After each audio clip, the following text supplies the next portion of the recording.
Ale sopilu na ute ho golupai nulupa pilupu munsom soma te ho zo se tun ha a phat phai piket wa pathen zum ba sapen kan thang wa in ni da ngai na bol bangwin pathen thu na sim kinutin phat cham khat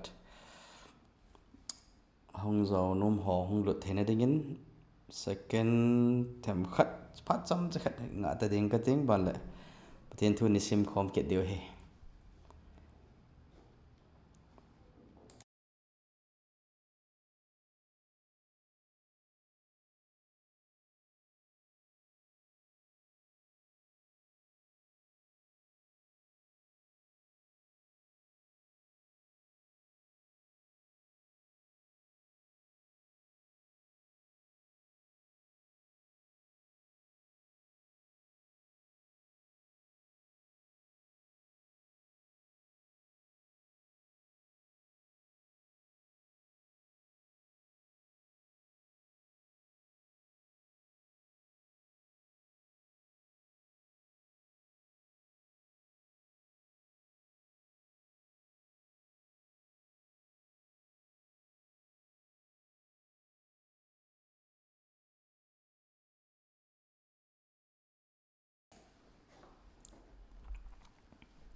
ale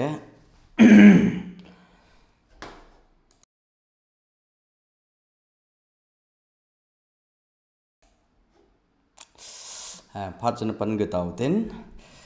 okay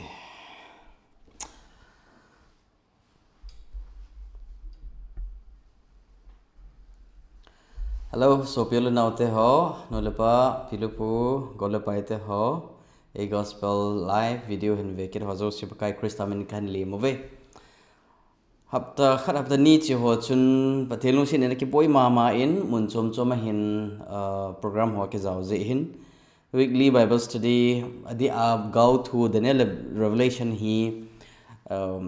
zil khom ding sei khom ding khol chin ding kanoma ma in ji chunin nu nga hi chi thu hi Daniel revelation het chi poi mom dan hi pathen thu lo pi ta hi in nge ja hi jo chana phat man khom ding mi pi te ho in pathen thu hi man be amu thene de lampi hi na sata a kapu nat le kapu gi khat a hi in he ja chu ka hin bol hi in a hin la abda khap ta ni chun ki boyzen program danga video ho ne ki ka min live ho anong ki pi in mi tamta enjong program te hona na vet no kamu in share the ball over lamka a revival program te ho ki bol na amun ta hung zaw ho jong omin so le hung zaw zo lo ho online an ve jong mi tamta ki mu in no ho zalen pathen ka thang wa in pathen he pha in so le tu hin pathen lung se nin ban jom thei ni ket ta ven hi ji chun pathen thu isimawai nge to gelana he lagau theng pi na la pan pi na hi I thum wa taw na ana sata I pan jingwa pathen thu te ho I kholowa I nge di win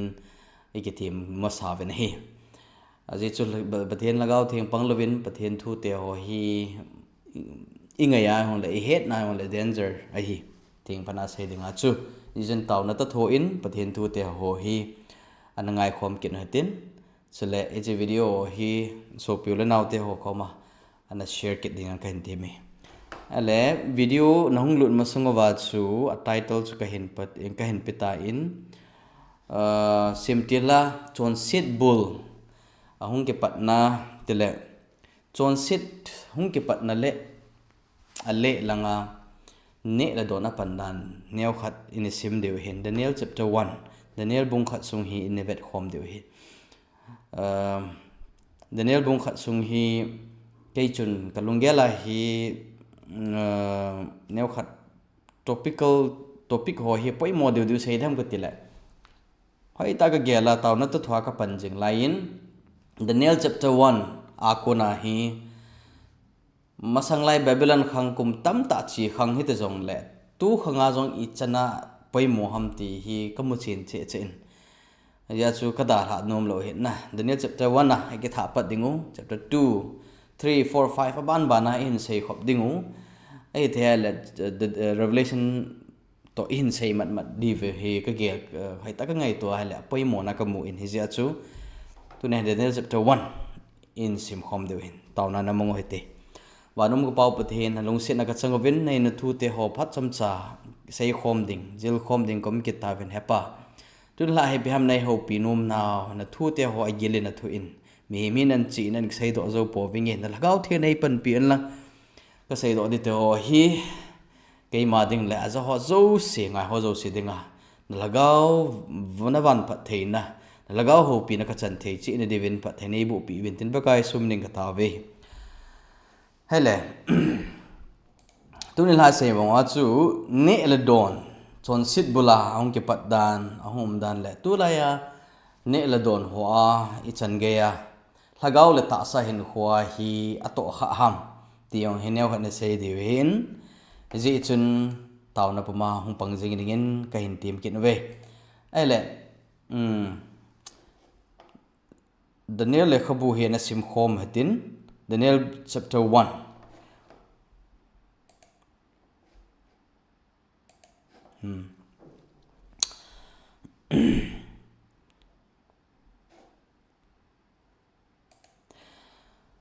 Hana velo chun Daniel chapter 1 hi tun la in sei dio poi mo pe na kan da do nom chu hi le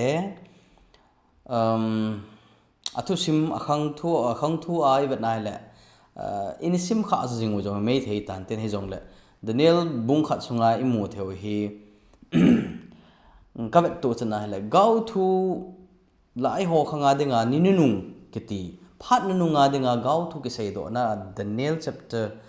1 a he vet na hele lo pi ka sa na khat chu ka gel do lit ta khat chu pem tele ne l don chung chang ke pan he chu na gau thu Daniel revelation hi scholar ho in mani hi ke khan thelo twins ta bang he ti na gau thu ke sei na ele itite ni abula hi pya ke panan tele ne chung chang thu he chu na ele chon sit bul hi ang vet ken ale pya ke panam chon sit na crisis boina pa hi idan hona chu pia hong panam tele ne chu ne la cha icha hin adam la eve thu he chu na ele hoi ta revelation a chaina lekhabu bible lekhabu ki chaina ho ga vat kin na hele ne la cha fail hon pa chu a chaina kho vet na la chon sit chaina ale la hoi vet na hele ne la don hikit chu bijinam tile bible an sei chu hin thing phung na hin thing ga ne kit theina dinga ati khan chu ija hi ka na le tu khanga jong hi I chana poi mo ham ti hi kamu chinin aji chu vet na le tu khang hi ne la do ne la cha ho ang hi died tu de na died di tinga hele ikama I hetlu na I hlei se hoi boin I don lu se khu ki sei na hi po in hi chu ame na hi jong le na se ko sei po in I lungela I mit vet I thu sei do ho I sa do ho mihim I hin na pa died pa jong khona thu hin I chanam khat na wang chu I sei thu zo diu wang ka ta san pon phat an la wal ding hin ei jong le Daniel bung khat sunga hi ipp mo do theivam hi chi hi inevet diwa kan dei sa he ele bible chona simpan taw hetin chapter 1 le 2 chapter 1 verse 1 le 2 hena sim lew hen Daniel bung khat chang khat la chang ni hena sim lew chun Juda lengpa Jehoiakim lengchan kal kum thum thlin na in Babylon lengpa Nebuchadnezzar chu Jerusalem lama hungin ahung kim vel ta na hi pakayin Juda lengpa Jehoiakim chu ama khuna pathin in sunga kon le bel phebep to ape do tha tan ape do than hi chu aman shinar gam sunga apathen in sunga apulu nin chule aman kongla bel chu apathenu thilu koina in sung alut ta na hi จะให้อิมูดเทจุพิมเตเลเจฮอยอักกิมกุมกุมทุมอตินะ in the third year reign of Jehoiakim แรงJehoiakim in แรงจันกลกุมทุมนะ in Nebuchadnezzar hi Jerusalem ฮอนที่605 BC เวลละหงหิดิงดานะฮีหงอิน Jerusalem จะหงกิมเวลิน attack hin bolin Jerusalem จะอัลลตาจะจูอีพีมูเทวัมแต่ละจี Babylon captivity ประเทศนินจุดเตะกมาคิดนาว่าทั่วนุนจิงเกลว่าเฮเล Babylon captivity นะสู้จังเดียวเหตุwarning นะปีจิงเกป้าจะหงกุยหลุนนะเหตุจีจุนประเทศฮาวโลจี Nebuchadnezzar Babylon แรงป้าจุน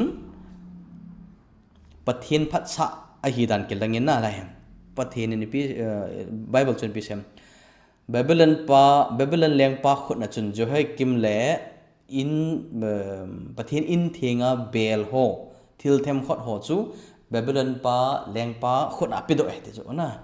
ประเทศนั้นปิดโดจูชื่อข้างไงตัวจะน่าเล่พาดขัดวันพาดขัดไลน์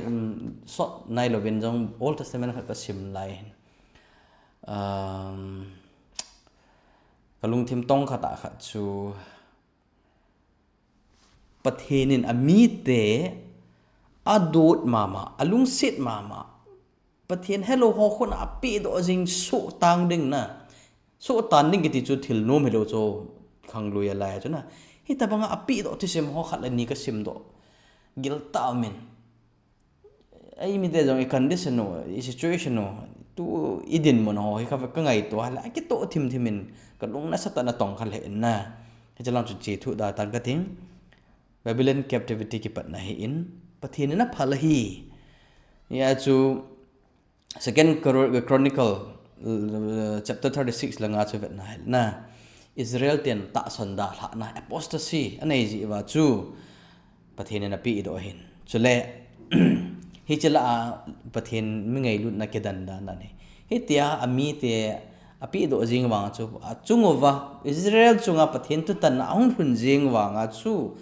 aming happy na umna lain chule Babylon in Jerusalem ahung attack ahung bulu ahung la jing wanga chu pathen hi ei mezo sia chu control hi na lai imu theu chu ipiti hat thewam Israel te chu Babylon lengpa pathen hello pa khona pi do wanga chu Babylon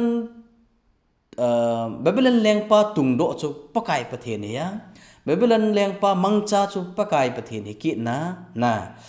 Israel te so atan sa dinga kum som sigi langpi tan sa dinga phalla na hit chan gaya til goal to head to control na lai pathin hi chu na thutan na hun thun wang cha pathin chun imezo se control abon na lai hi len pen pa chunga anoi pen milham chung gaya jong pathin hi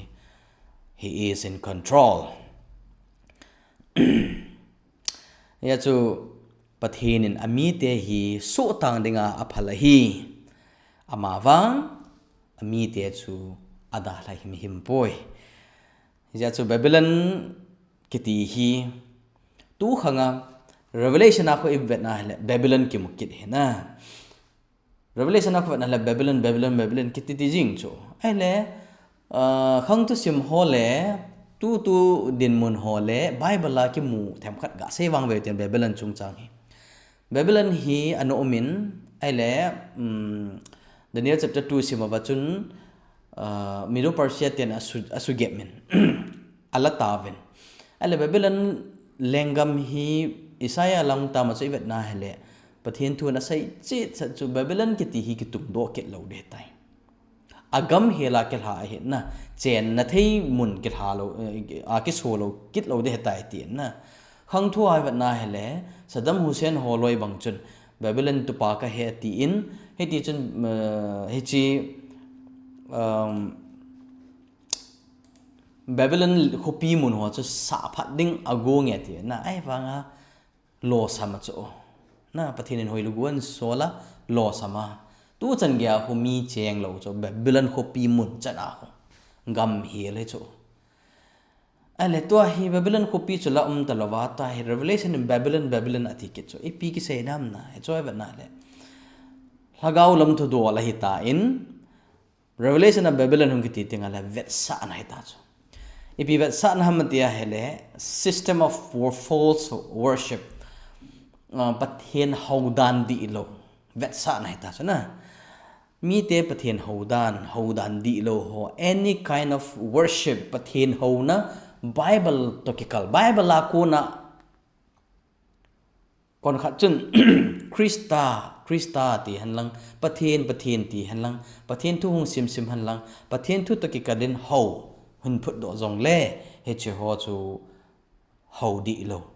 Babylon ti vet sa na ong hi e chule Christian ka hi tia pathian ta sana tu khanga ata sana pai ha a ho lam dang pathian thu takitu lo ho milim ho no ho ai lo le pathian thu dol ta chi lawa pathian program bang ta chi lawa ama lungel ham lei sit ke hei dung zu ya ke hei ho hi he cho compromise bol jing ke ho hi Babylon vet sa na hi ya chu ibet nova hele abana hen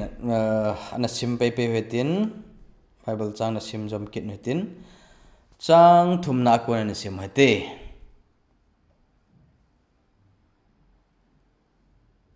chu in lengpa chun nukiso ho lam kai pa aspenas za chun Israel cha te leng chil ha leng cha patela a kun mi phabep a hen pui dingin a het sa in ama ho chu ama a nol na kimulo golhang a hiwanga mel hoi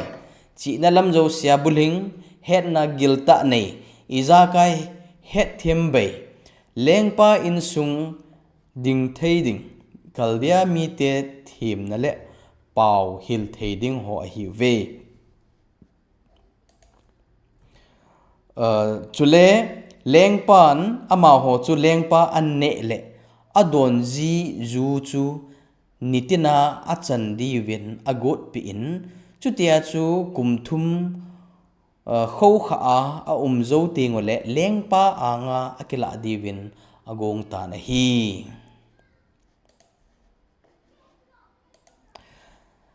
hijai mu the chu pham tia le Babylon na ko na golhang mel hoi ta aching ta het na gil ta nei ho nol na bei ho akiti na evet na hele mo mi hi lo ti na hen ama hoi lai phalai adong hoi lai ho zo se chu a hin pui do wa so a hung ta ma ta cho mi tam ta hi win na hi cho la chu koi hong zawam ti hen zo la hin mo de hin pathena dinga ding dat cha khe ho mi them khat ho judami te tam ta hin kai ho la chana cho je mo de lai mu theu thil li lopi ta ka mu do min hi cha hen veleu chun Babylon Jerusalem ko na khangdong mel hoi ta athim ta aching ta na aban le ama Babylon te in Juda ko na ahin pui do wa aba amon mp bol ta vam Babylon leng in sungan adin theina ding wa Babylon te chi na thep na het na ne la don imezo si he cho chu ahin pe ota cho na Jerusalem ma het na chi na zil na mun chu epham pathian thu cho abul chana ele Babylon na chu pathian thu ta lo cho pathian dang ho het na chi na doi le ai them na thil lam dang ho chu ta cho na ele athum na abana hin mu de chu pham tela amino ahin khel ta cho na ibija an khel ham chong hi in bet de amino ahin khel ta win chule amon people tavam leng pa ne le don ahin pita ve ti chu hi chi ka ngai to hele na ipiji a ta babylon te hen amo bol hin tem he nge lang khat na chu babylon na chu achinga thim lam chu achinga thim tam ta na sata ta nei chu ai wa ipi ham je athu ta am khatum he na aji chu chala he na hele babylon hen na chi na le thip no ha chu training pi na mai me hitalubin ama ho a hi now identity pau hi atha a hial gut na ta chu reprogram a bol gut na ta chu na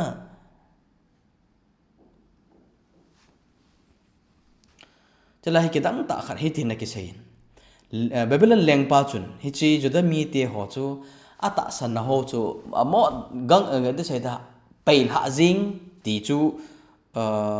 compulsory hilo na a pai ha jing sa pon ama wang ipi bol lam tele all na babylon het na chi no chu an hil le all an da ha diwa ho agon he cho e chi hoi tai ban ha babylon leng pa chi na le het na thil bol mai hilo cho satanin na leng vai po ho ching a them alal ho he aman cha ji ana he cho ko na cho system chom em tam ta hung ping do he cho chu mi pi hon izui wa giel do nam lo wa pathen thua pan sat nam lo wa izui ting wa hele all ola sapten apostasy ti ta san pai ha na chung hlum ji hi tu khanga idal dalo che lo da na young elite hiding na abanting le education sang ta nei ding na pathen thu ai ki bul phu na het na chi na hitalovin na tu laya tu khanga het na chi na pathen to ki gamla na thei tam ta het na chi na idal thip na idal taw cho ai le min ngai nei ding gam pa ma ding na title nei ding min nei ding hi cho idal helam na tu lai so le thing hanga pathin in api an che lo hing pha ho ne ho dal ha phai to na mi him sem to ho ai lawale elite class hiding alin hiding a team hiding officer hiding hi che pa hin I khelo telam na hi chu what Babylon offers to the young Hebrews na Babylon leng pa chun Hebrew mi thum Hebrew a hong ke ka chinga team ho khang dong ho chu pi chu ama wa pitam ta chona ki sana cho ane cho adon cho mo hin hina hing ta cho education they get it ama wang hi cho la mi li koi hoi wam Daniel le aloi mi thum ho chon a chom be hum ta na he che pa choi imu theiben ye jo satan hin na hin to te ngai le gang chala force man ji lo cho hengi imu dung ju wa hi force aman ting le force mana mi tha persecution satan na to hena ama wang force cha panna lo tinga le force ko ila gradual all cha compromise bolding hi chi satan danger na pen ji na ahung ki phat lem sa ting le ya chu satan in atup la doi chu pham te le pathena ko na pathena ki ngaya ta san na pathena hi na pa ola su mangding pa hi ai ji e hi chon so pete ho tu khanga jong idin mono a umen hi tabang chat cho hi Christian hin khowa he satanin nas sata open ta persecution sugan the na sanga hi all ola la na ki khel sa banoi tabanga sa compromise and bol sa pa hi he chi danger ju ji he ale aban chu ana sim ki tautin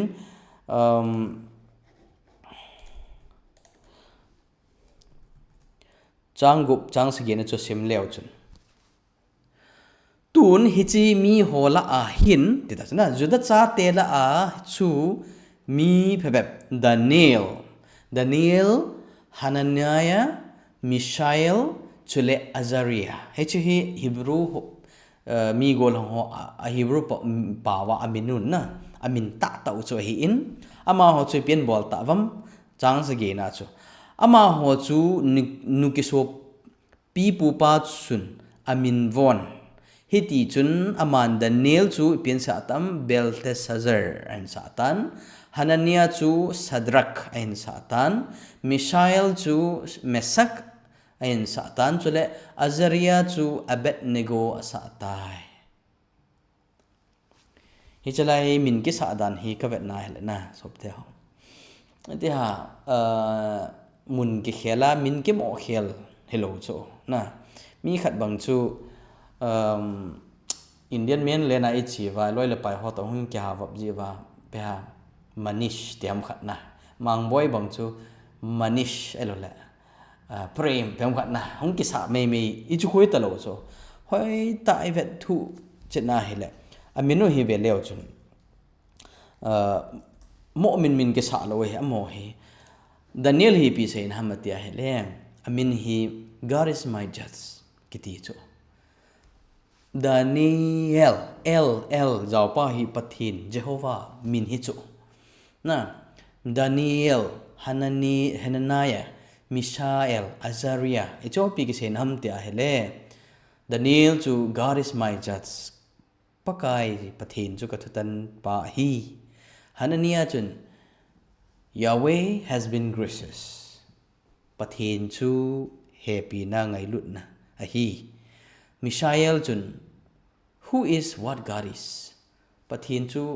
ama chu a hi pathin na ti di jing Azariah chun the Lord is my help pakai chu ai pan pi hi chu chu amin no chu ai le pitin khel ta wa Babylon na amin ho chu Daniel chu pi ki sa Belteshazzar kita chuna Belteshazzar he pi ja ga sa ham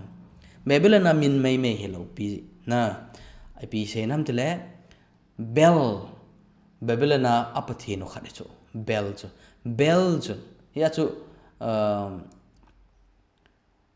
Bel protect his life kiti chu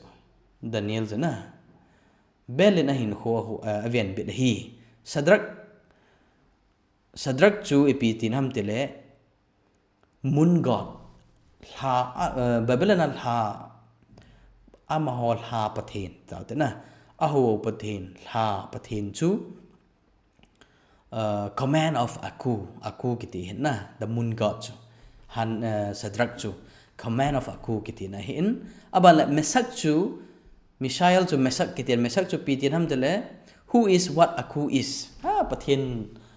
title opposite tabang ta so pathin chau na tabang hita cho na Babylon na aho pathin ama lo pi sa na chu ta cho ban pathin lo pi na chu ta lo na abet ne go chu ibike se nam tele Nego elole Nebo kiti God of wisdom elole God of fire chi na het na pathin elole mai pathin te a ho ne Babylon te na ho pathin Nego elole Nebo kiti pa so kiti na het so abet nego so hi chu cho amin an khelo cho ya chu amo khel me ai poi kan tin chu na pathin min aput sa akso ke cha apathin hi chu cho ai pm bol na ham tele masanglaya Hebrew mi te juda mi te chen min na ke pi ti ngol le bete pathin na chunga na ato dong jui le experience wa ko na pathin lo pi na chu pathin min aput no ti dhana pathin min jaw ji chu El Mishael na eti hobang Daniel kete hobang na Ezekiel te hobang El min aput na chu ipi se pathin lo pi na phon do na cha ama wang hi chi pa chu amin an khelawa van pathin Israel pathin choi tolawa Babylon how zo see force worship how di lo nisa how na how bul how di lo zo se van noi how di lo zo se hung ke pat na bul piung ke pat na pathin min ho na lei pathin min ho so an put sa ta cho lei pathin ho chu koi ha satan la nung zui ho chu na ama ho min cha hin put sa hi che ipija ji min nan khel ham tele amino khel me helove ama ho hi na identity hi attack ke bol na chu na event tu sa na hele ipian bol nom na ham tele satan pa hen pathin mi te chu ata san now go apu paten han ta san van pathin ata san na go pa chu he chu to chun ki jok ma aki jok ma nawa ko su tan te ding agun he ati wen hi ya chu ninu nunga jong hi so pete ho event na hele ninu nung tu ho khanga jong hi ipyung ki bol ham tele hechil hagau lam Babylon haudi lo to hin ki gui zop theina ding system tam ta to hoi pressure hun ki bol de cho hun ki hunama hun ki bol de cho ni nungai heji revelation is simple ha imu chin set be di we heji hi ata ta hi chule icha ko nai mu do theu chu pham de le heji identity attack nahi nang ko ya nahi na satana nahi ham wan pathena nahi ham kristani ham diabol nahi ham heji chu hi jing chu na sob de ho tu hin ga simbeo tin changge na chuna chi lew hen ai wangin danelin lengpa anne le adon ji zu a akisu bo lo na dingin alung sunga kigel ha na anejin hiji chun aman akisu bo lo na dingin nukisu pi pu henga chun ataw ta na hi ejlai mo do theu chu phamtile daniel chun Babylon na lengama Babylon lengpa anne le don ho chu a charge ke su bo lo na dingin ati chu a ki su bo lo na dinga ip bole te a tes hum chu ama sanga wa chu patep na uma tes uma chu e wa patep na masanga chu ama daniel la loi ho in pathen hinga adin dat theinau le hi che tes hung hlun masanga am ho in lo hin na nei theinau aji pi pen hilai bible chang chu hai tan ve lew chu na lo pi ka sa chu daniel chu ni pi te ta alung thima chun te chu na daniel lengpa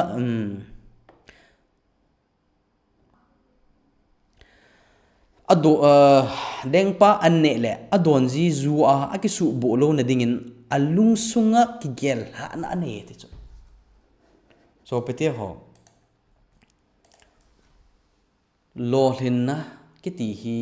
hoya ong ke pan da lungela ki gel ha na decision in ei pa cho he cha chu ki pan nei na the near purpose in his heart te chu ki gel ha na anei ta chu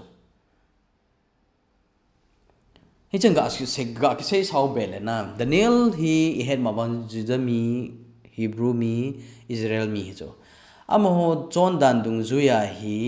a chon dan dung zuya le amo ata sano pa ban pathin thupi dung zuya chu ne le don hi kitup ta jing thei ta hiu cho aji chu phem tele pathin thung dung yai mu chu phem tele ne thei a theng abu chu na ne dinga pathin in a thenga asema abu a asim chu mi ma dinga ki sim lo chu gari tol hone he diu hin petrol car ho bang chu diesel ki thung le theilo ri chu tui ham got ki thung le theilo ri chu aji chu athun nan mun hilo chu hi chap ta bang ma cha mi he min jong ini le don te o hi ini ding dol pathin in asema a koi pe ai tu pe oi thu mo chu hi cho chu ne lo di hi jing pathin thu ai sim pau na a hi ja chu alo adan sim pa chu hi chi mi hi men ne the hi tik chi ne the poi cross hi jing chu na sei tam be hi la chu ani na chu pathin thu scholar ha na sei dong ju a chu babylon na leng pa ina na leng pa anne la tui don ho chu zu strong wine strong alcohol tau te na tu lai zu ham zu kham na thei zu ho he cho ke se ne chu kham na thei zu ho chule uisa vo sa ke te ho pathenin athenga hi poina ne lo ding hi ati ho jong chu jawa chong le babylon te ho hin lengin pi ho chu apathen ho ko ma na akat do jiu chu ane de ho chu he cho ji a chu daniel hin alungela agel ha ta chu kani loading hi ka kisu bu loading hi lengpa in ai tha atha na chan ge punishment mun ne thein naw chan ge ya ong chu ki gel ha na ni chu kani loading hi ti jing chu a chu la ma hon aloi mi thomo chen amo chen ane po ve hi ya tu bible in ai hil jing kya chu phem tele ta sa dam theina lungela dam theina lagawa dam theina adang danga jong social na emotion he chu dam theina hi bible an ei hi lo chu hi ja chu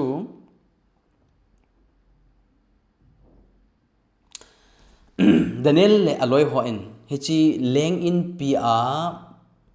akipi ane diwa ki pi ho ane lo chu ipiji am ne lo mai ane lo ham tile bite ha ane thei lo hi ja sa ne mai ane lo mai me lovin ipi patep na ham tile pathena a hi naw pathen a ho naw le pathena ka hi we ta ama ho loyalty towards God chu patep ma am chu na ya chu khang ne nunga jong hi so pate ho revelation ke bet na hai le pathen thu oi na le pathena ka hi pathen lang pang ka hi krista a ka hi ti pa he patep na hung di chu hi chi patep na ta hung hun masanga chu ilung thimawai tu ne hi ki gel ha na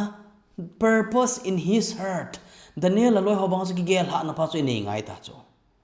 I vet na hai le bang se tai ka gel ji chu lamka ka chen he ta lamka ka chen he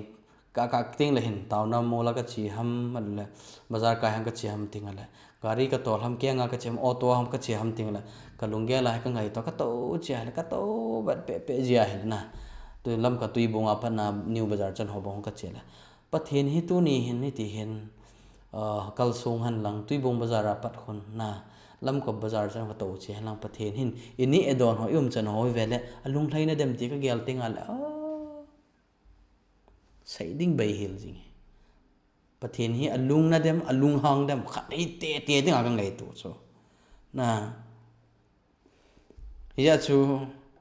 tu nu nga hi so pate ho ne le don hi he chi he mitam ta ke pal na ding he chi ke lang ne aji chu adam le if hu na masat ben chu ne chu tu nya hang ta san cha te hon in iki khole tu nya ka tu sei ho zo ka ngai toai le ke adeng ka phat chom dan chu na chi thu ka sima ka ngai to lai ne le dona I lo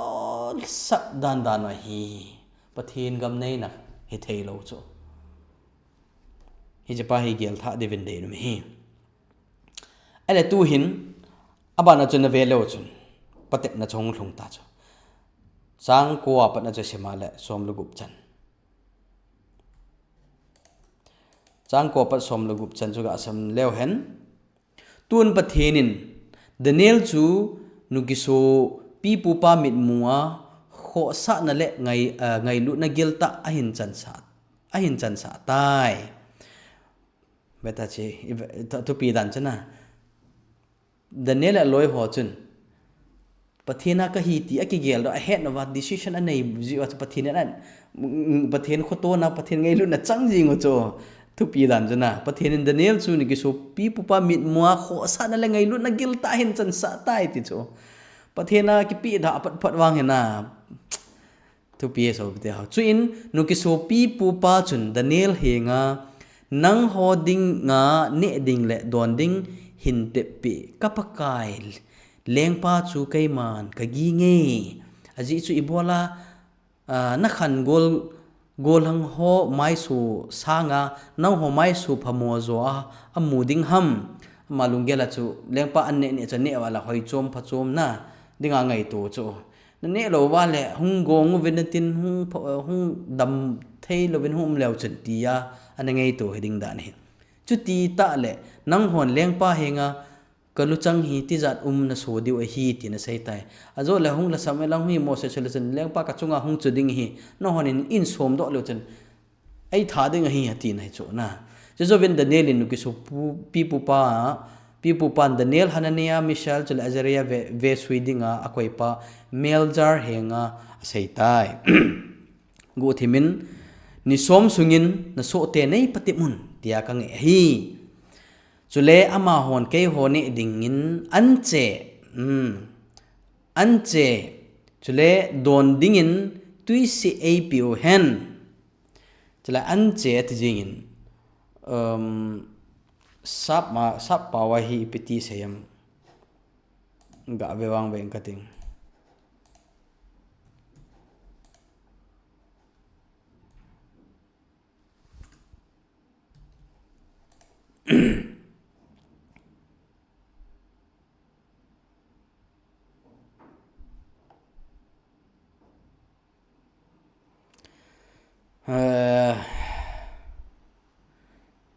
จะละเห็น ให้ตินเซนให้ let them give us pulse to eat and water to drink ที่โจซาเป่าหัน pulse ติน English จุนอันเจติจริง อันเจติจริงฮีเจถ้าดู Bible ฮีก็เป็นนายแหละอิติฮะอดีโลตีท่าถึงจับโลตีท่าขัดฮีเลี้ยงดอกอยู่กันเป็นนายแหละ ทิ้งกับกูน่ะ pulse ติตั้งไงเลยอามุนในหัวน่ะจังหัวละอากาศใช้ตั้งไงจะจังเล่มมีมหัวกาศต่อเท่าช่วยจู่อีจูปีที่นั่นเดี๋ยว vegetarian diet ที่ดีท่าส่วนน่ะ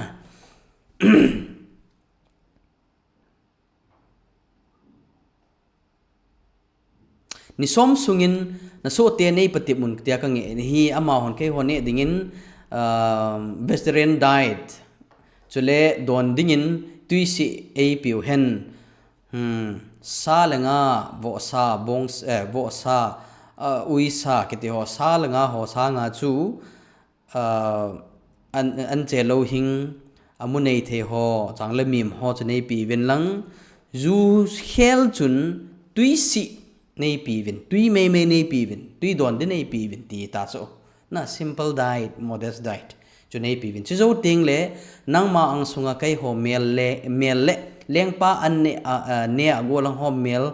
เวทกะอินเฮนจุเล่น้ำมูดุงจุยนโซเตสุงะหินบอลจิงทานอตีฮิติจุนฮิจิทัวหินอามาปานอาศัยจูอนุปิตันจุเล่อามาโฮจูนิสมสุงอปเตปไตจูอินนิสมอาหุงกิจยินเลี้ยงป้าอันเนอกัวลังโฮโจสีสางินอามาโฮจูเมลหอยโจตาสับโจอาหุงอินอาหุงเกลังตานะฮีฮิติจุนเมลจารินอาจารย์ดิ่งว่ากิปีอันนี้ดิวอันเล็ดอดอนดิวจูอัลละมังินจุเลอามาโฮจูอันเจ vegetarian diet โฮจูอภิจตานะฮีติตัสไอ้เล่น่าจะเวกิดแล้วเห็นอีชินี่สมสุงปฏิบนะอันบอลตาวิน pulse vegetables กิติดหออันนี้วินตุยสิอดอนวินนี่สมสุงอปฏิบวินเฮเลอามาหอจูอดัมเทโจวินอาหอยโจวินอาฮัดโจเวกิติจูน่ะยาฮีอีเวนน่าเฮเลตุลายาฮีขังจีดอลฮีก็อเวเลวเห็นมินุมสะเดียวหอดีจ้ะออฟฟิศรงกายลังดีหอดีจ้ะอันเนี้ยคนละเป็กขัดฮิจิงจ้ะนะไอ้ละอีได้นะว่าฮีอันนุมสะเดียวหอจะวอซาวิซาฮิจิงจ้ะฮิจิดำเทนะฮิโลจ้ะไบเบิลฮิลเปาเฮนะจ้ะพิเตหอสะดูโลกอยมัมนะก็อาศัยดึงอ่ะจ้ะซาคิดูจ้ะไอ้ว่าไอ้ว่าทิ้งทางมีหอเฮก็ใส่นมจ้ะvegetarian diet hi ki bolzo hi jong la ke man twa ka chi pi khan hi ai thei chana sa hinga hing ho kat ding pha chu na sa hinga hing ha ni lo hi pha hi ama wang pum ne ane lo di jong ka ti poi aji chu i ho hi ne la cha la sam mi te hi wen na i ji chu aphabep siu hin chang nei khan hin ki sim jingotin ne la cha hi na che pa hi nya khat ching thei jom me dinจะบ้าสุดก็หาเสียงนั่นอามาวังอาตั้มจัวไปหมอเป็นจุอันนี้เดี๋ยวว่าอาผาจุเพิ่มเตลฮิจิ pulse cereals กิโต vegetarian diet หัวอาผาจ้าเทงกากิโตหัวเฮ Bible เลยจังก็เสียเห็นอันจูอีเสียมันว่าละตุนี่ละเสียมันละเสียนาวตินฮิจะจนหินเสียแต่ดิ่งกติงยาจูไล่มูเทวสอบปฏิหารน่ะเดี๋ยวนี้แหละลอยหัวจวนเวลจนปฏิบัตินั่นเนี่ยจะแค่กวยมาสาจปฏิบัตินั่นเล่นตาหุ่นหลุนมาสังหารจนะอีพิจารณาก็เสียหำเตียเฮเล่ปฏิบัตินั่นเฮียนเวลจนอามาหัวลอยปฏิบัตินั่นอัตโตฮีกิดังกษาฮีอาชีพจูเวลจนปฏิบัตินั่นฮี Daniel chapter 1นะปฏิบัตินั่นนี่แหละจะไอ้จง basic number 1 test for God's people ประเทศมีเตียเด้งตัวนี้จังกับคริสเตียนเนี่ยที่เขาจะสิ่งยังไงดีนี่จะเดี๋ยวก็ได้จุดเพิ่มเติมประเทศนี้ปฏิบัตินะก็ยังมาสักเป็นจุดเพิ่มเติมอินนี่อิดอนอิมุมอิเจ็บอิโจฮิจูนะฮิจิปาฮิ patep na neo ale Daniel loi ho chu hin veket le chen Daniel bung ni a hi bang ma ba Daniel bung thuma ko patep na hum le ket ta chu pi patep nam milim ang sunga patep na len zo thi na la hin na din mun an so ket ta chu na abana Daniel chapter gup lang ta la chu patep na hum le ket ta chu thi na la hin na din mun patep na len zo ya tu ni a hi igel lo dewa de im chu ne le cha ho hi ki pal na alai wam na hi che pa hi igel tha de ben de me ya chu patep na neu cha cha hoi tu nia hi gal zo na ne le don ho gal zo na ne ba le na patep na len zo tu ne nu nga phat nu nga patep na len zo ho patep na hin to ting wa le gal zo na len zo i chan thei de hi ti pa hi iga mo thei vin ai le hi chi ama ho in patep ne neu cha cha ho a gal zo na nei zo wa chu pathin phat theina itabang ta len ta hung hlung ket tam te hale ana sim kit le han bible chang chu chang som la se gin a chun hi chi gol hang li ho wang chu pathinin thip na zo se le chi na lam zo sia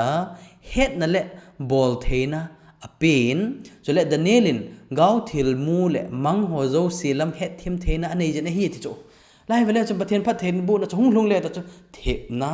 chi na het na bol theina hung hlung he ta chu so pate ho ade khang dong te ho thim jil ho competitive exam len ta bol ho sa de ha zule sa na ki bol na alaw ka het chu mi tam ta mi chu na loi la pai ho naw te ho mi tam ta ma chu ne la cha ki ti mong lo akam ma phem khat mom jing ke na phem khat che ma phem khat ga don jep jep cho hi ta sadam thena jang lo chi na het na ki be na jong hello chu pathen lai sem pi sem bible chang chun gol hang li ho chu ne la cha ho ki tum a ki tim ma wa pathen phat sa ho ane wa pathena ta je wa chu pathen phat the an chu pathen happy na chang leo pathen ngei lu na chang leo to hi pathen in phat thei bu phem thep na chi na het na bol thena pi na ti chu chole Daniel chu hagau lam thil pi ki pi be ke chu ya hagau lama ong hi tu lai hi pija mi hagau lama het na chi na ki nei lo pathen hi ki na sa lam te le ini e don ho hin asata hi ai to kha oi chu hagau din mon hi na ya chu Daniel chu pim ki pi be tam gau thil mu na mang ho zo se lama het them na mang le theina mang het theina ngai to ta mi mang khat ga het jing ni chu lagau thil pi chu na gau thil mu vision prophecy long ho thep na ki piket chu Daniel chu extra chom na he chu chu phat theina ta sa le lagawa phat theina he chu pathen thu oi ki ti na pathen ni chen ne de ne lo ding ati ho ini wa ne lo ding ho te ne daw chu he chu chu pathen he pi na chan theina pathen na chan theina chu pathenin api na pathin ne ding ta pi ho choi ne o nga ye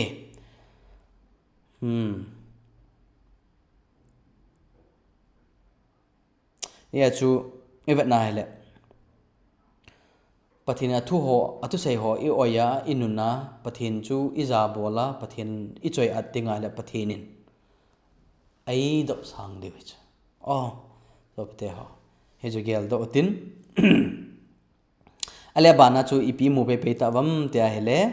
chang som lege na chu vet na la tun lengpan ama ho a hin pui lut dingin a hi tia a sei ni kho kum thum zo thi na tha chana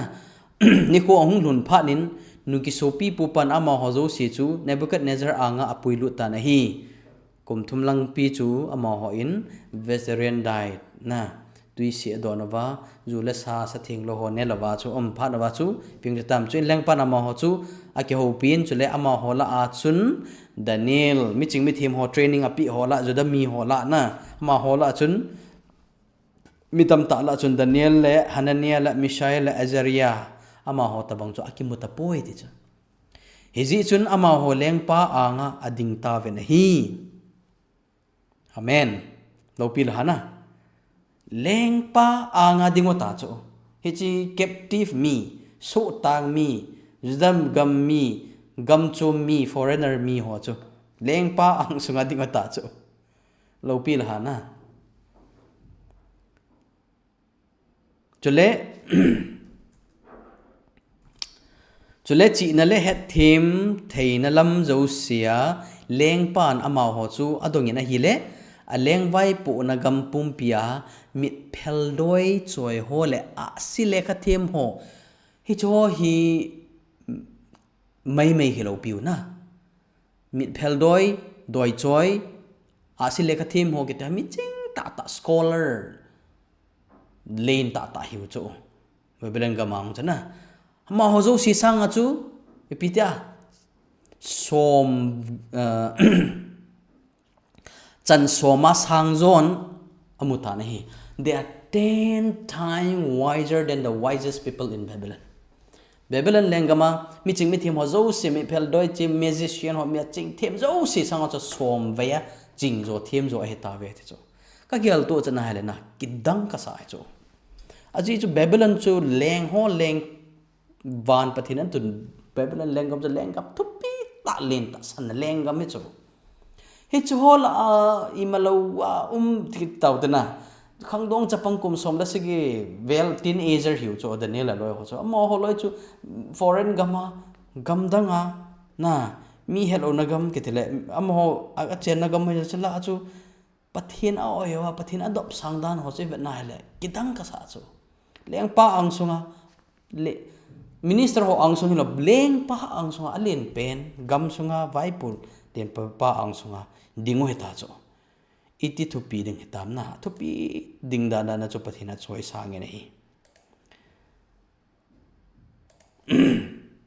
ma ho chu Daniel loi ho chu som vei aching jo tawin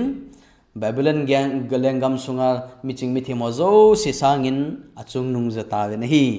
alo pie pathen thangwa num hen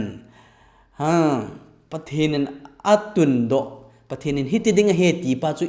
izui wa hele excellence umecho na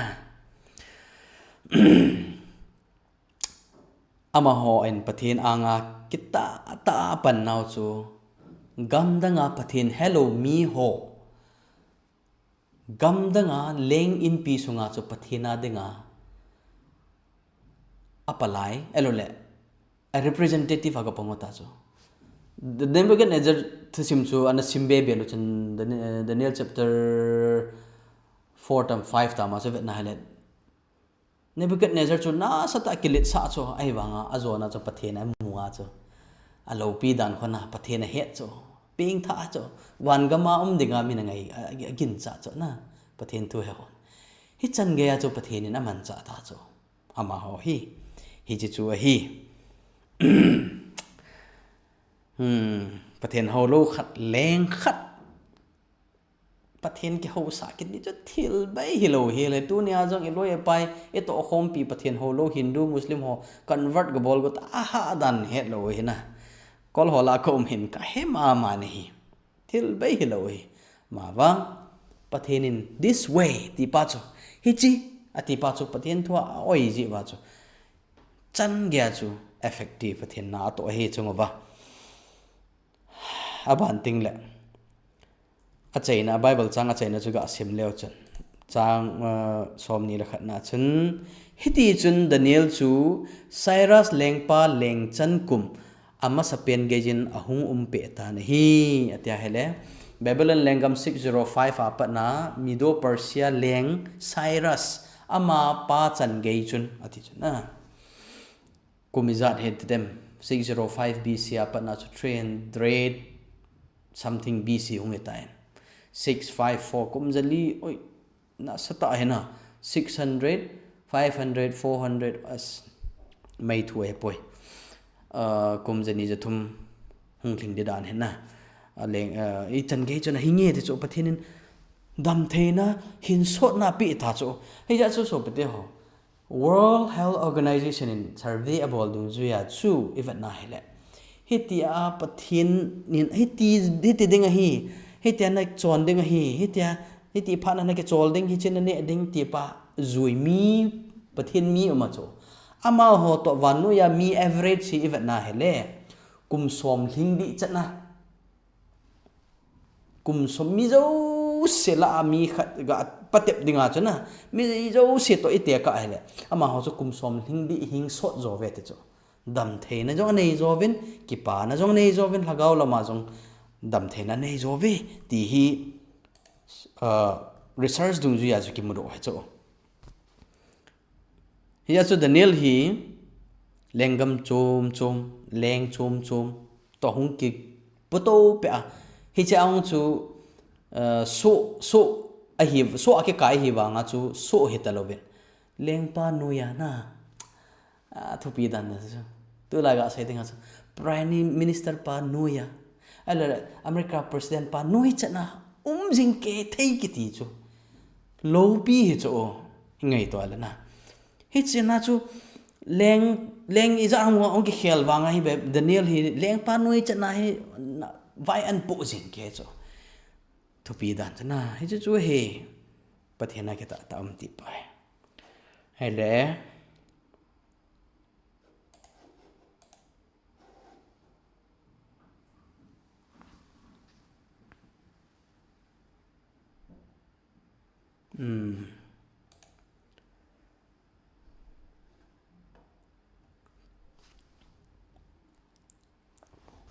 okay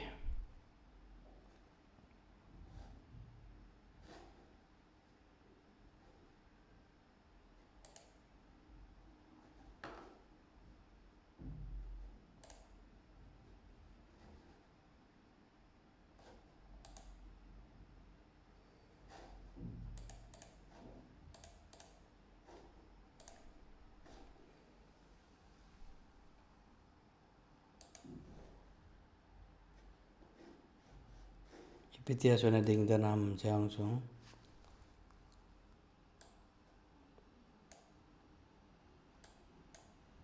itia chuna ding danam so phachum pin ding dan ta hona pitia boi jam khai poi ele he chu hi in tu hin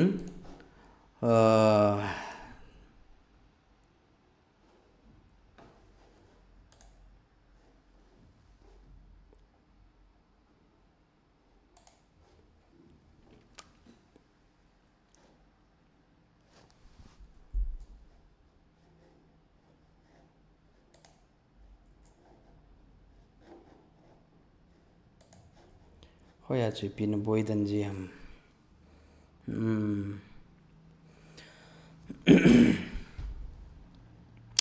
e jun so pete ho he cha ko na imu do theu pi pena ka mu kha chu Daniel chapter 1 a chu Daniel la loi ho chu test neo cha khat ne la cha test amin Daniel chapter 3 a chu vet na hele image worship milim ang so bu khop na test len zo hu amin he jovin Daniel chu chapter 6 langa chu vet na hele pathin hoi zo na ho chung chang patip na amin hi chi vet na hele revelation na jong khun ho chung chang patip na amin image worship na sahim lim ho chung chang thua patip na chule hoi chi zo a hoi chi pathin zo na ho diam vanale chi simpa pathin na ho diam sahim pathin na ki simpa zo chan ho diam ti hi patip na revelation bung som la thum som la li som la ske som la gate hum to pe Babylon omin milim ho na chung chang thu Daniel tang ki mat jing ke hi cho ya ban bana hin mu to pe de he chi hi mo do theivin hi asu so bate ho tu nia ingai to deu chu pham tele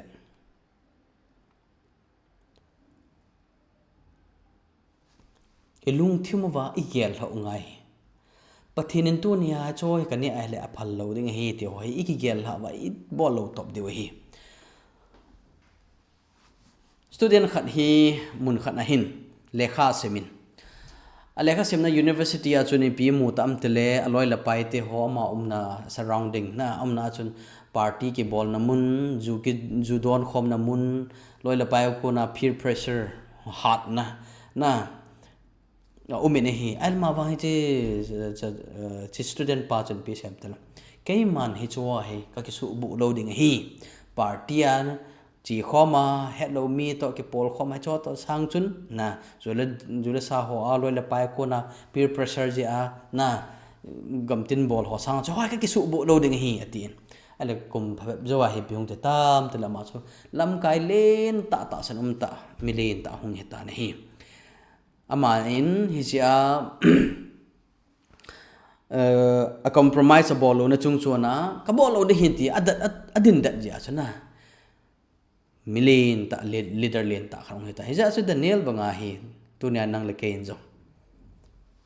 พลังพงตาและไม่มาลาจงฮิจิกิเกลหานะช่วยนี่ไงนี่ที่ป้าเฮก็อาศัยวางใบนมหินตินไอ้ไบเบิลจางสิมดอนเอาคนนั้นตัวเฮบานจอมิงกัดติงไอ้จู่วิดีโอแต่จอมจ่าจางก็บอลนมถอยจงเลยพัดเนี่ยขัดหุ้งเสาจงเลยนะก็ใส่นมอมินฮิจะเห็นไอ้จู่เตียเห็นเลยโชว์ไปเตียหอไงจอมเป็นหลัง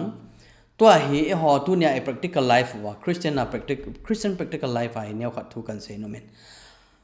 Bible hi event na hele pathinin mihim ni le don ding hi ana pi chu mihim ni le cha denga hi pathinin pi na pi am ti hi Genesis bung khat chang som ni le ko na hi event na hele ipiti ki nam te le Genesis bung khat chang som ni le ko na chun chuin pathinin ven vanui le sit pum pi chunga amu nei ham pa zo si le asunga amu thing phung ga thei zo se ka pi hlon hin hi chu nang ni denga an bu ne ding an na an hlon hiding a hi ati ajo pathenin I have given you every herb bearing seed amunei ati cho na every tree in which the fruit theiga theimunei amunei hoi tu lai hin veleu chun thinga ko na amunei ho le thei ho he veleu chun tuita ta phata ta khu nutrients nutrition dam theina phata ta ho na velo chan aman thom kha cham lo chana aji chu pi ham ta sa dam theina pha cho even na hele patherin eden ho na chu free na pi cho chu ne de amani first died adam le eve anike pi mi him anike pi chu amunei that bears seed and fruit theiga ho he te chu na yielding seed hichi hinang ni denga an hiding a hi amani nga bu hicho hicho ne hana hele kumja neng lana kumsa ko wal hing cho chon sit zawang chu pathian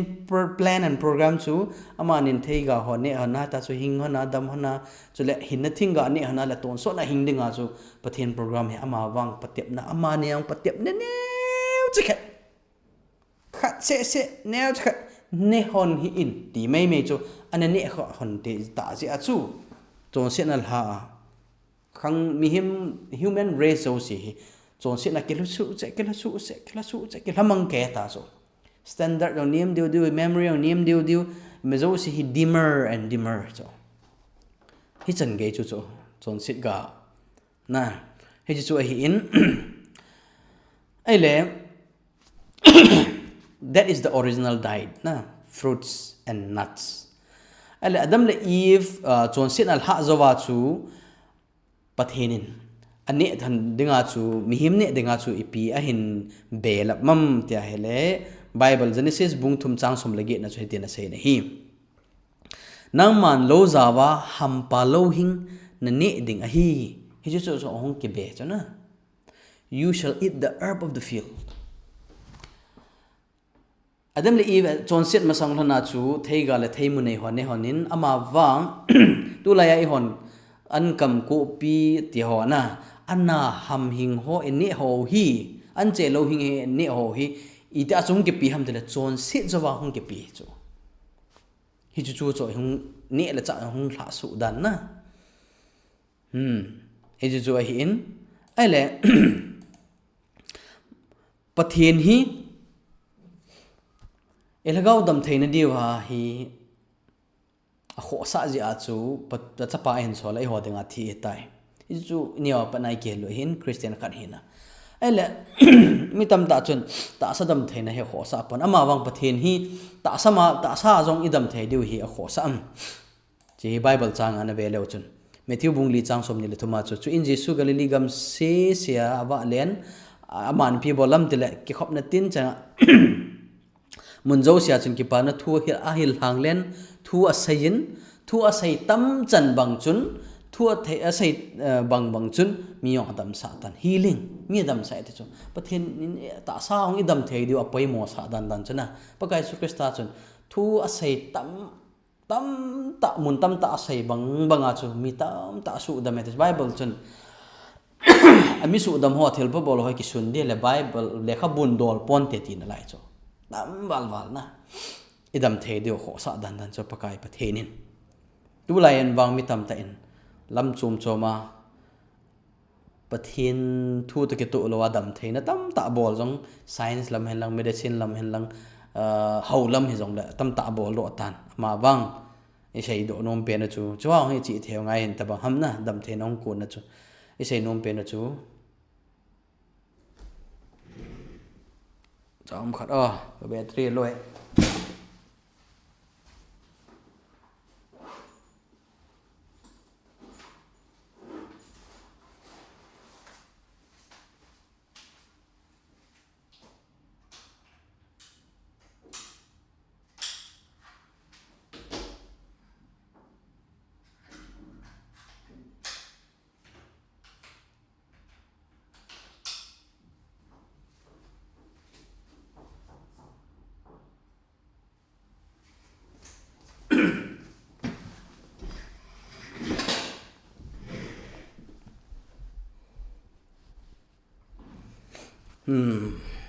bathenin mi te hon na sudamin dam theina he kho sa ma na hi ale banan chu vekit le chen zone third zone bung kha chang ni ana chen hitin se na hi ngai te ho thil dau zu si sangin na lagau khan to banga na khan to wa chule na dam thei diu ka dei se na hi ti chu so pete ho you prosper na khan to wa ta salamang na dam thei diu hi ka dei sa pi pen he ti chu na le ka that na chu ya chu so pete ho ta san cha te ho jong hin tu nia hi lagau dam theina poimo in khan to na poimo ta salama jong dam theina he poimo ma eti bible hin imove ne hi ale tu hin veleu chun old testament khanglai israel te chunga chu pathini ni pin sem tile ka thu nan ngai wa ka thu sei nan nit na wa dam theina ding ka hil pau hi nan nit na wa hele ke ma na ho na dam ka thu pi ho nan nit na wa hele dam mo no zo si kala do ding hi ti hi israel te chunga kitip na na nei chu ele ichita bang ma chu pathin hi kitip na chu an koi na am israel te chunga chu na velo han bible hin tin sen hi aman pathinin ama ho sana le dangka pumin ahin pui do in aphung sungawa chun achat mo kha cha umpoi ti cho chalaya bible ai bawa achat mo kha cha umpoi ti ya ke le hi ing sa bawa chu not one feeble person among their tribes is found aphung sungawa chu one feeble person khat jong ki bo poi ti cho e che ba na hele ta salam te ji hamelo da dam mo ji hama ko na thasama chat mo hi pau ke sei na hin dam mo chat mo khat cha ki mo poi ti chu pathinin athu te ba koi dan nan chu na hi chu dam theina pathinin dana pi ho hi izu yu wa le so pete ho ne hi in don hi ni ti hoi bol wa le pathinin na zo si ka la do ding he ti na lai chu na ai le pathina dinga e hon idam theina pau a kho sa pa he na i pi ai banga hi poi mo he dam theina hi ta sa dam theina pa hi bible hin tin sei pi we first korin bung gup chang som le ko som ni na chun lagau thing lungsung wa chenga chu na ta sao hi a in thing a hi tin he lo ham he ji chun na ta sao le na lagau un pathin choi anun ti cho na ta sao lagau thing chen na hi in na ta sao wa chun pathin choi anun ti cho pathin lagau thing chen na chu i je ta sa hi na aba na chin tin sei kinin romung som ni chang khat na chun na tipum piu chu long hlan thing ta gan ki hing hla bangin pathin la thei dol ta in pathin a ki pi win tia ka nge hi we hi chu na to ding over kilom ta chu hi lai pi sem tele na ta sau hi na a living sacrifice long than thing ta a hing living sacrifice in piwin a thenga hi a pathen anga san thei dol hi thein dingin ati chu he chu mim ta sanza ten i bol diu dol ta i to diu a lom hi ati hi ya chu pathenin ita sau hi ita sau hi pathenin a chen na dinga ai dai hi in hi ja chu so pate ho ita sau hi dam thena nei thena de wa hi i kho sa ngai hi ne don ho i kho sa ngai hi a pha he no ngai ke adinga jong na sata ke tha gel do na hi na dam theina hi mi zo sin dam theina ngai cha ben hi ale bible dung zu ya dam thei ta hin kho dam theina hin kho nei theina de wa hi itabang dan apem atia hele bible chun tin sein first Corinthians bung som chang som thum lakhat na chun chuti hi ji chun na ne zongole na don zongole na bol zo siu pathen lo pi na ding jing in bolun atien hi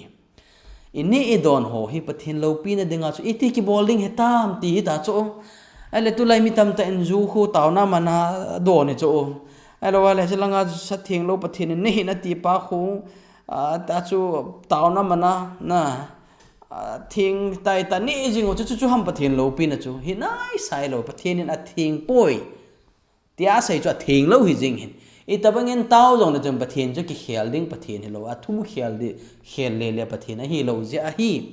pathen na thing hi poi ti chu ne da ding chu pathen lo pi na hin pathen na thing hi choi na nga dinga ta sadam the na choi ne vin atia i ne pa chu pathen lo pi na hi jing ai chom pe na sai ding a chuna as a bible changin na ne lang na don hi jong le jo sia chun whether you eat or drink ne na don a chu pathen lo pi na ding jing bolin pathen na pha lo chu ne ding don di tina hi zu la sa pathen na thing lo ati ho chu don lo ding da na hi jingi sei tam be he la chuna pathen lo pi na ding a chu ale hi chi la hi anjo an to ka sei ba nga chu tu lai hi me tam ta na Christian he tho ai wa nga ka la zu don umma chu ale kham theina ne umma chu na talap ne ke umma chu wen sunga jong khaini mom sajan alwale talap ho shekhar te ho ne da jami tam ta ne chu it's a normal thing da chu tu lai ho ta bang jana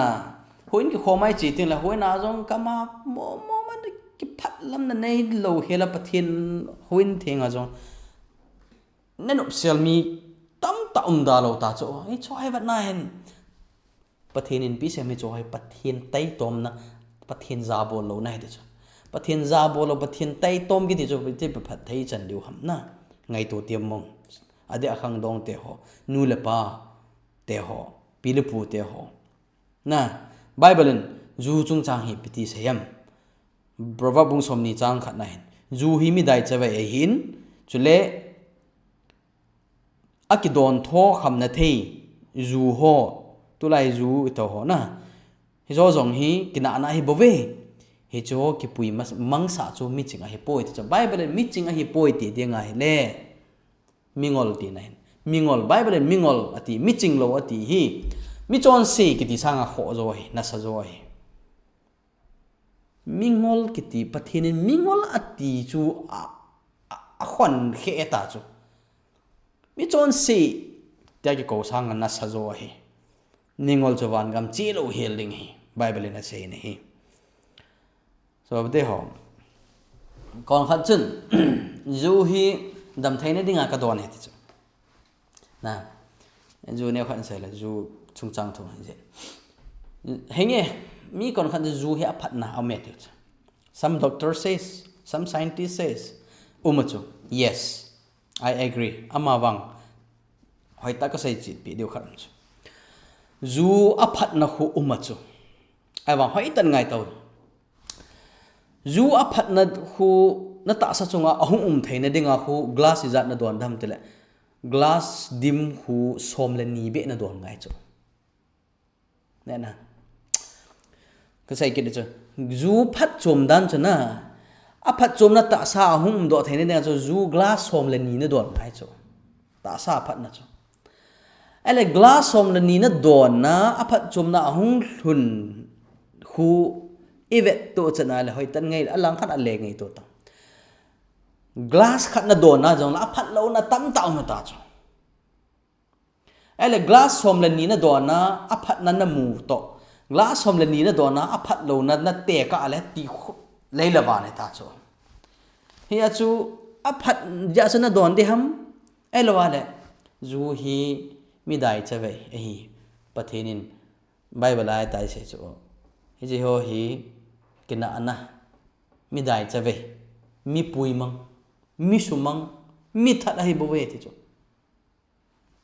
ngol na hi chi na hi poi ti chu hoi chi jo chu ke lan ding ham na ni chu het them ngai ne zu hin tam se da tang ka tin mi him hlo pathen chen na in theng ki ti pa che hi lunggel the ne chi main hi chi cho ta sa hi jong le na a main chi cho pathen lagau thing ai ho pi the na a chen na chu hi chi hi asu kha chu zu hin na sa ta brain cell ato kha hi lunggel them the na cho hi asu mang hi hi a chu don lo ding hi ai le bible chun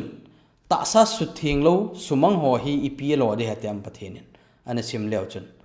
pathenin pathenin thing ne hi wa chu le nasunga wa pathen lagau a chen chu na he lo ham pathenin pathenin thing subo a chu pathenin ama chu ipilo de te am asu mangding a hi zinam tila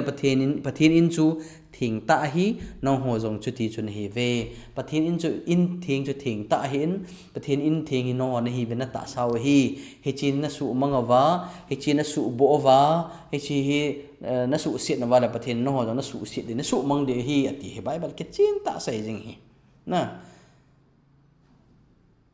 judon ke ti ho hi ta sa su mang na hin ai ki su mang hin bible chun tol that hin ati he na ju gel do kinatin chule india sunga hi statistic ho na ve leo chun zu to tobacco product tobacco hin hi chen hi the most costly drug addiction hi chu rank number 1 le 2 chu alcohol le tobacco hi india sunga na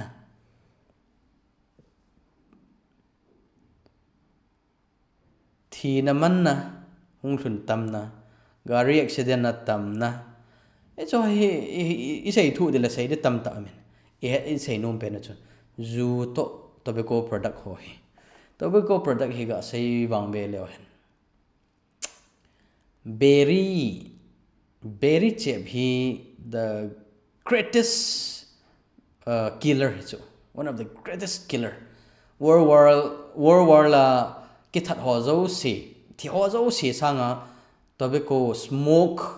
berry chep ja thi he tam zo ai ke thi chu na berry chep ho he velo chun a chep ho se su kha lo chu a chep ho kem vela na in sunga ham elwale public la azong ham berry in che ma khu kena khu athim ho sei dung ja chu ama ho zo chep lo ho sanga aso zo he ti kit na lai chu na tobacco product ho he chep la mom ho hi thin na hello chu mi kon khat chun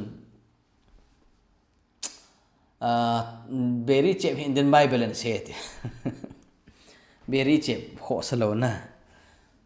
berry chep ki ti hin na sei pi wenge ula pa pilapu so pi ula naute ho berry chep hin na aso kha pi pen chu na internal organs na hai na chop na ta sa hi cho he to kha chu khat na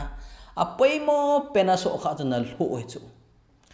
e chin ho la ta sa internal organ ha chu hi a function la wala pathin in thing chu na su se hi chu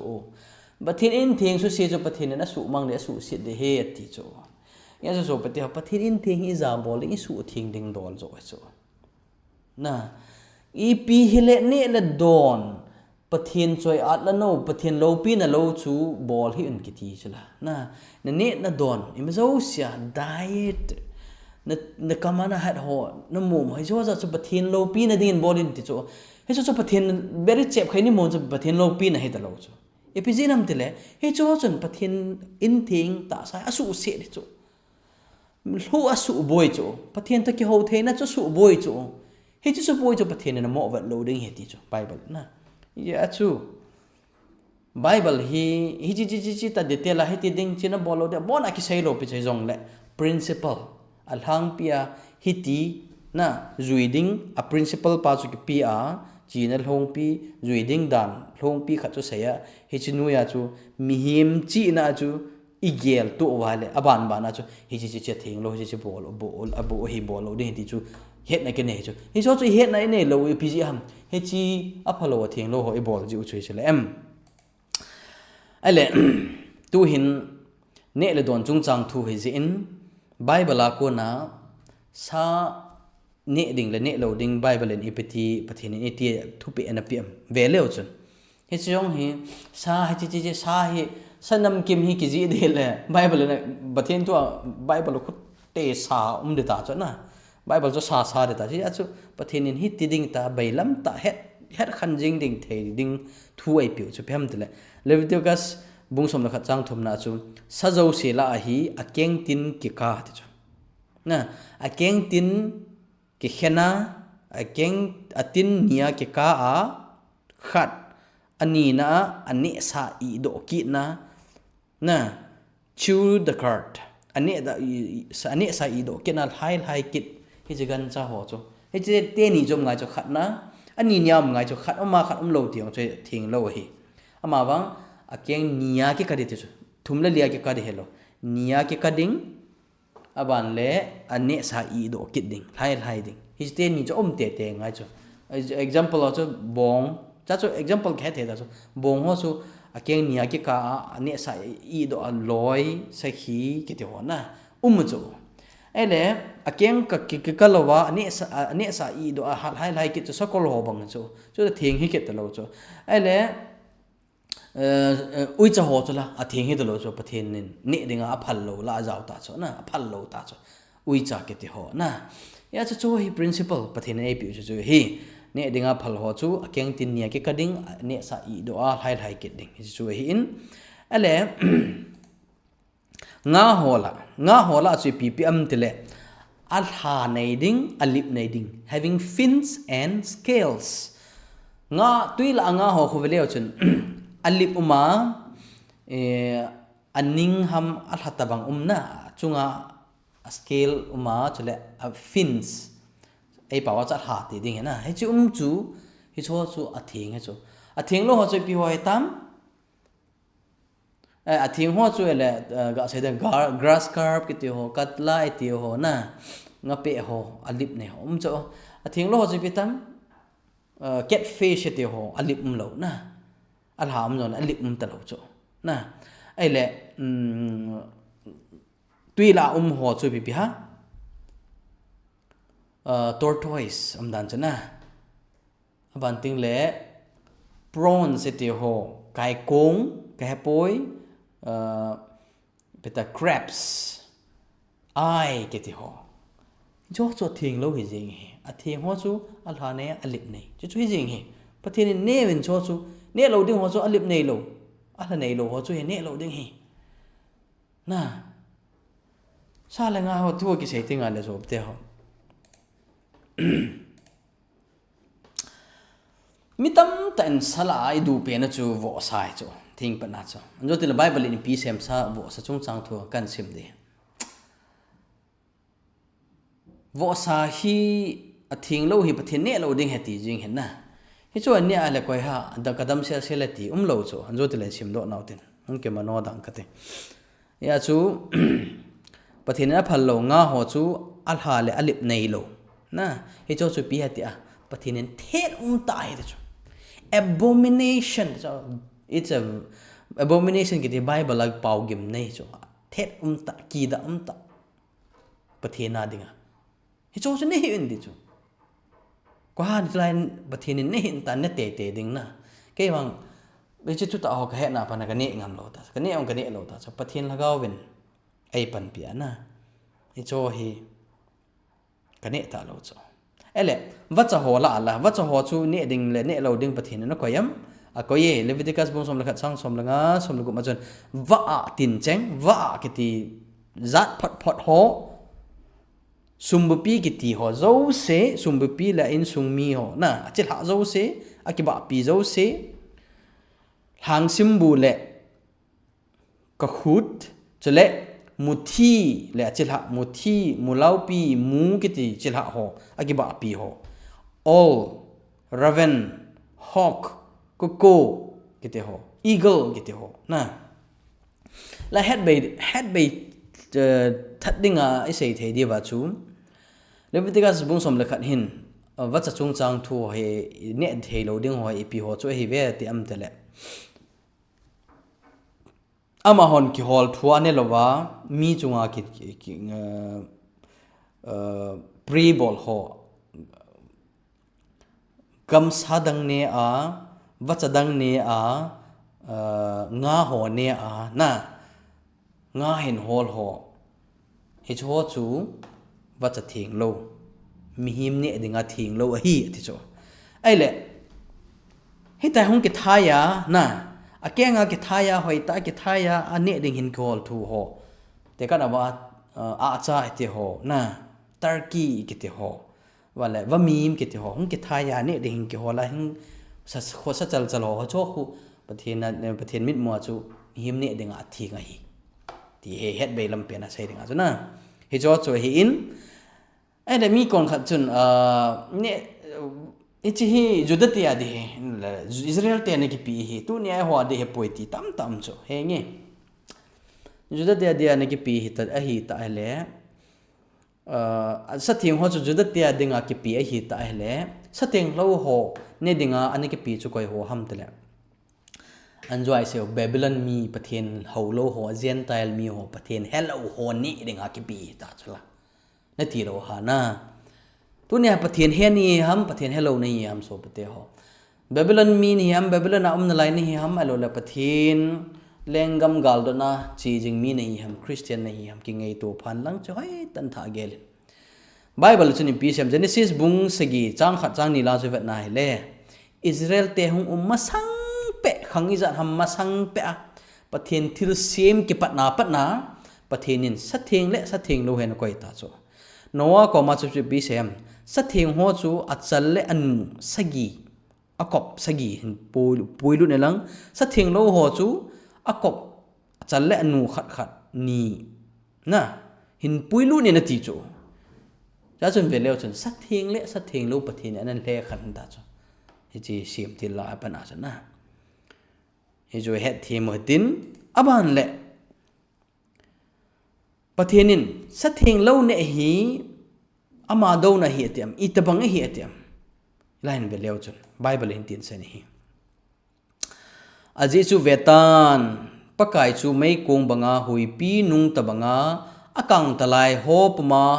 ลุงฮันนะลุงสัตนะโซโดดิ้งเล่อพอซาลนะไม่กงบังอาหุงดิ้งอฮีฮิจูจูโซอีกาลโดนะจ๊ะนะปะกายหุงกิดนะเลียงโฮเลียงงาหุงอาโลปีตาไม่กงอาหุงอาหุยปีกุปีตะหุงกิทัวไม่ล้มตะหุงกิทัววันติลปีปุยเจ้าสิตะโลปีนะเจ้าสิตะหุงอาลุงสัตนะลุงฮัน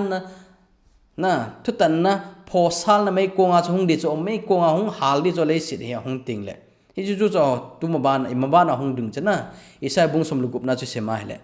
ฮิจูจูเห็นอบานาปีเสียมอามาโฮให้ตันไงเวนโซเปติโฮ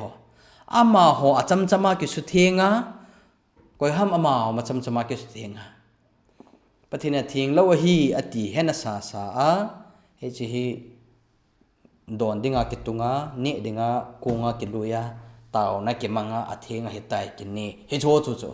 อามาจำมากิสุเทียงะจะเลหนสุงไลลงอาทิ้งพุงขัดนุงลำเลอามาเลอามากิสุเทียงะฮะบานาจุปิเซมวอซาเนอาวอซาเพเทศตะจุเลจุจะซาเนหอจูมังทะคมดิ่งว่าฮีตีนก้อยในเสียเตียม juda tian se tiam Israel tian se tiam sabar hon se tiam atilo chu pakayin a se ye ti chu vo sania juja sania na amale ma chama ki su thing hai chu bible in he chi sa ta bona sai lo chu ebiji nam bible chu bona ki sai zo lo di chu na ki sun ngei lo chu ama wang by principle het the dang reasoning chi na nei pathian na ko na chi na nei ho cha het the ne dinga chu hint ki pya thu ki sai a principle outline ki piji chu hi jo chu hin ne ho chu they shall be consumed ipinam fire mai na hin hal mang dik ti na chu mang tha khom diu hi ti chu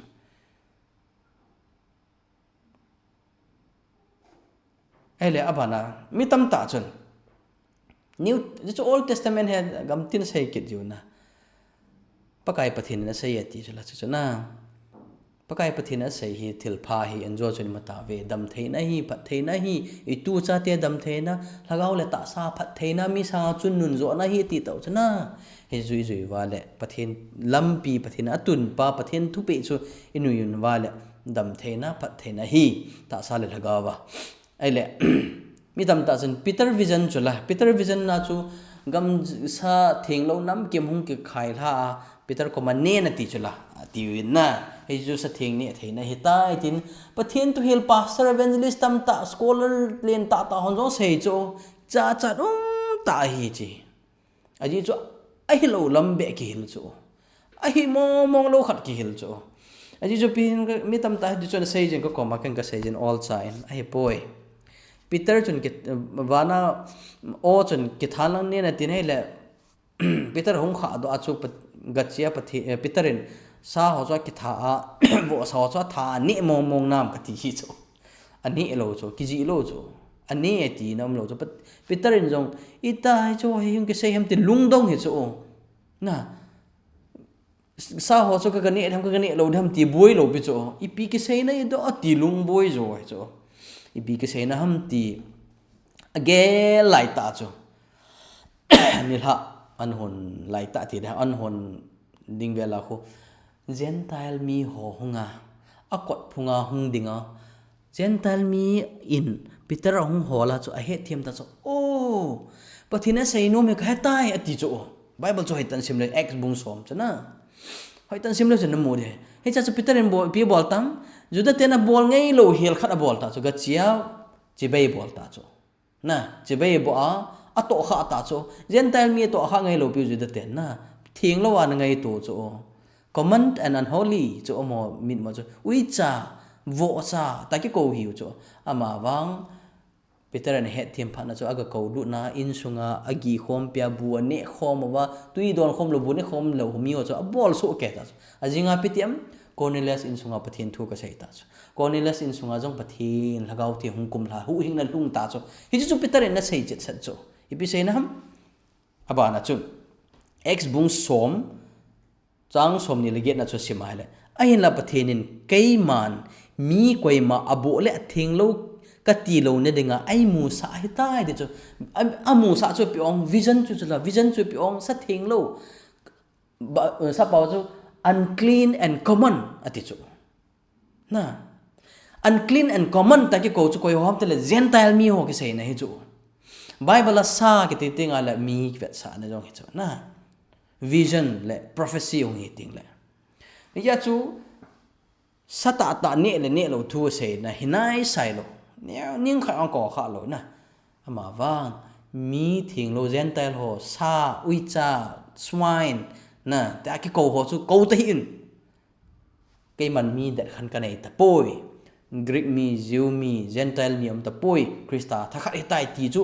an sei phonga ta na he ya chu Paul jong pathin na ko chu na sola ko na Paul na ko chu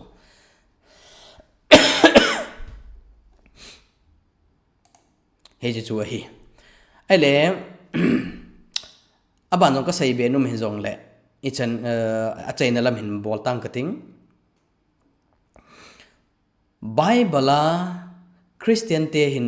tam ta sadam theina dinga rule phata ip ki pe chu pe ham ta hele Bible in 1 Corinth bung ko chang som ni langa na che tin sei hi chule koi hi jong le goal se zowing nge tia guten zu Izakaya kitim hat jen hi tichu every man that striveth for mastery is temperate in all things sa pawa temperance kiti umen na kitim team kitim hat kiti hi temperance imazosia kitim hat isu pi din ham tele temperance kiti na di chat hi pam tele ta sa dinga thil phalo zo se chu ne loading to kha loading na hi chu temperance hi he chuna ba na ta sa dinga dam theina ho apha ho jong chu avala ball ti loading na hi loading apa bep siwa ball pa temperance ke ti chu khana apha lo zo si ne loading don loading ani na apha ahoi ho jong chu apa bep siwa ball ding ti hi temperance hi he pa hi Christian khat hi na at inei inga angai ma eti het ngai temperance nei ngai he chu hi in ale aban ka sei benu umjong la achaina lama dingin ale so pete ho tunia hi he chi kan ni ale pathen na phapoi athing poi adi poi ati hele pathen lungdai lama pathen lo pi na dinga kane ka don ka bol the na dinga hi ipi ka bol ngai tam ti hi ki dong lewan bible in ipti ai helvem so pete ho tunia hi pathenin hi chine hin tia ini kha ho mum hin ta imum kha ho don hin ta I don kha ho na sa hi han lang til sem ho dukana I cho ho hi han lang ipi hi jong la athing lo abu lo pakaya dinga dei lo ho chu ipti ipi lo ding hatam Ezekiel bung som la khat chang som lagi na chai tin sen hi chule ama hon hi chia ko na chu chua ning set ta na detestable atheng lo thet ta ning set ta thil ho zo si le thet ta ho chu Allah do ding wa hi so pete ho pathenin ai dei sa chu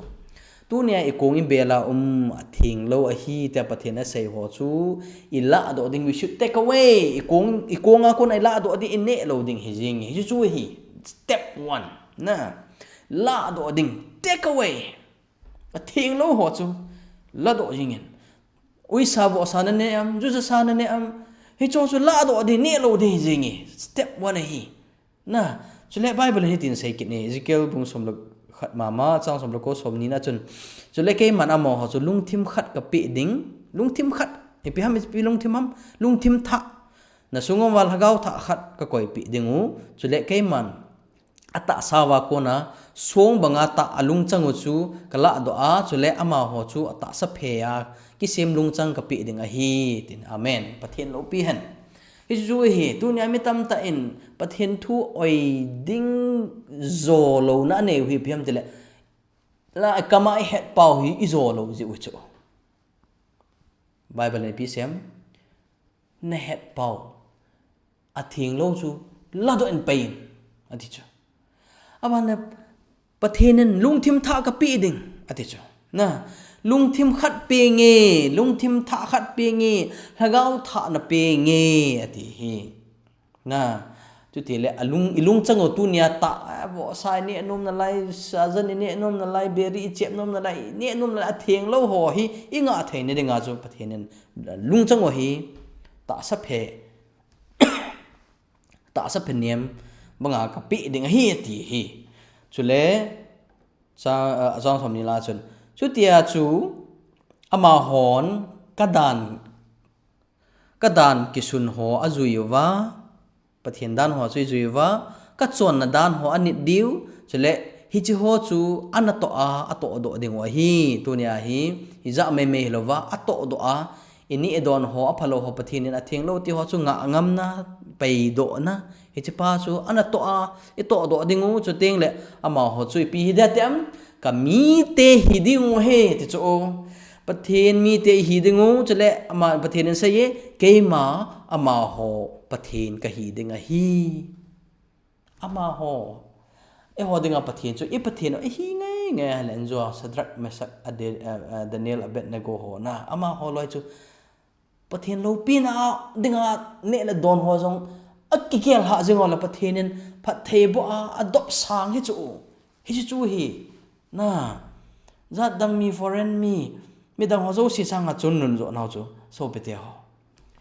pathin thu hi ingai wa le zat dang ho sang a chung nung zo a hiu ta chu tu nya pathin thu ngai khen khena ne la chang ki tu ta mi tam ta mi e ja mi tam ta chung ai moi he tai na aban hi ibol hoi be de pathin e de so ve Daniel aloi ho chun pathin jabo na pivin ane adon howa pathin lo pi na ding ene pivin pathin na dam thein di wa ta dan thu pi ho azui vin hele pathin na dam ta chung nung pen hina changwin tu nia Christian te ho e ho denga to ding na bol ding pai mo pen khat hi tu khanga ding na as so pete ho tu nia hi a chain na appeal ka bol nom chu pathin dam thein dinga nehi chi ne lang ne hi chi hoi ne hin tia thu pi ap pau hi chi principal ap pau pathian thwa imu te ho hi ta sa hi pathian lagau hi ji achu lagau thing chen na hi ji achu hi tabang ho zo si a thing lo pai la a thing ho cha ne a pathian lo pi na dinga e bol wa na e ta sa ho hi pathian na lung than thing ta hi the na ding la pathian da an thu ho a thing ho a pha ho zui dinga hi tu na lung thima na ge le nam he chi hi nang in jong dei sa anad len ta chung nunga kan tem hintin athu ngai te ho zo se pathen pa thei bu vintin tu khang nunga thu poi mo ta hoi sei naw Daniel bung khat i sei hi in edama wa le akit tin e ban jom ding hin ta na gi gel do jingotin pathen in eum na chewa ta sadam thein le ama thu ho jui theina jui zo theina tha lagau thing ai petaw hen bon chawin dam selutin kit like mu kit ka sin dam selutin tu zana dingin thu sei naw pathian thu sei naw chan zo hintin pathian bon cha din phathei bu pi vintin bon cha vin mang phataw te